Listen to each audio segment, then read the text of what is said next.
नमस्कार भक्तों, भक्ति दीपमाला में आपका स्वागत है।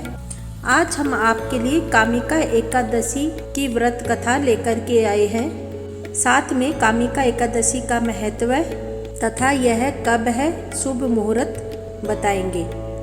लेकिन उससे पहले अगर आप मेरे YouTube चैनल पर नए हैं तो मेरे YouTube चैनल को सब्सक्राइब करें, मेरी वीडियो को लाइक करें और बेल आइकन पर क्लिक अवश्य करें। दोस्तों, सनातन शास्त्रों में कामिका एकादशी का विशेष महत्व बताया गया है।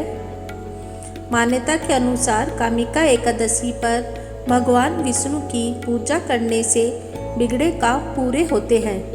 अगर आप भी श्री हरि को प्रसन्न करना चाहते हैं तो कामिका एकादशी पर विधि पूर्वक उपासना करें। इससे जातक की संपूर्ण मनोकामना पूर्ण होती है। आइए जानते हैं कामिका एकादशी का शुभ मुहूर्त। सावन माह के कृष्ण पक्ष की एकादशी तिथि की शुरुआत 30 जुलाई को शाम 4:44 पर होगी। वहीं इसका समापन 31 जुलाई को दोपहर 3:55 पर होगा। ऐसे में 31 जुलाई को कामिका एकादशी व्रत किया जाएगा। कामिका एकादशी के व्रत के दिन पहले संकल्प लेते हैं और फिर इस दिन व्रत की कथा पढ़ी जाती है। कहते हैं कि कथा सुनने मात्र से पुण्य फल मिलता है। ऐसा कहा जाता है कि सूर्य ग्रहण और चंद्र ग्रहण में केदार और कुरुक्षेत्र में स्नान करने से जो पुण्य मिलता है, वही पुण्य कामिका एकादशी पर भगवान शिव की पूजा करने और कथा सुनने से भी मिल जाता है। आइए अब सुनते हैं कामिका एकादशी व्रत कथा। एक समय की बात है, एक गांव में एक क्षत्रिय रहता था। वह अपने आप पर बहुत गर्व करता था, खासकर अपनी शक्ति और बल पर उसे अभिमान था। क्षत्रिय भगवान को बहुत मानता था, लेकिन उसके मन में घमंड था। वह हर दिन भगवान विष्णु की पूजा करता और उनकी उपासना में लीन रहता था। एक दिन वह किसी महत्वपूर्ण कार्य के लिए घर से बाहर यात्रा पर निकला। रास्ते में उसकी मुलाकात एक ब्राह्मण से हो गई। दोनों में किसी बात को लेकर झगड़ा हो गया। झगड़ा इतना बढ़ गया कि बात हाथापाई तक आ पहुंची।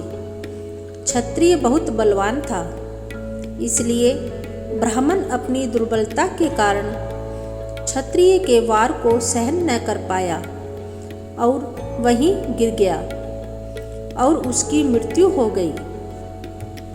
ब्राह्मण की मृत्यु से क्षत्रिय हक्का बक्का रह गया। उसे अपनी गलती का एहसास हुआ और वह बहुत पछताया। ये पूरी बात गांव में आग की तरह फैल गई।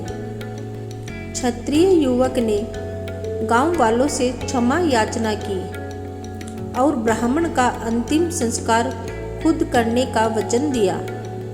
लेकिन पंडितों ने अंतिम क्रिया में शामिल होने से इनकार कर दिया।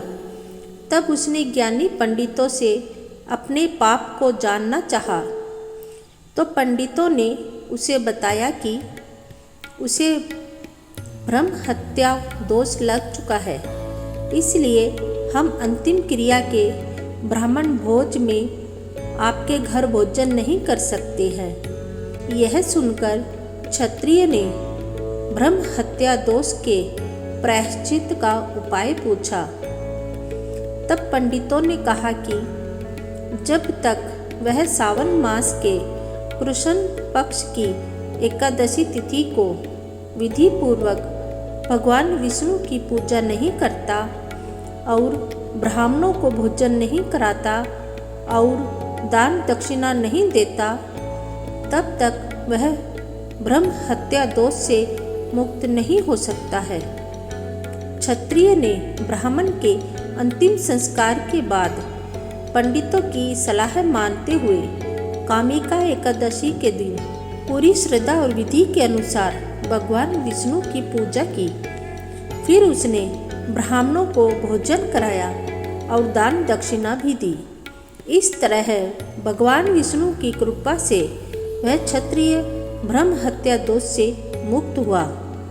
तो दोस्तों, ये तो थी कामिका एकादशी की व्रत कथा एवं संपूर्ण जानकारी। मेरी आशा है कि भगवान विष्णु की कृपा आप पर सदैव बनी रहे। भक्ति दीपमाला से जुड़े रहने के लिए आपका धन्यवाद।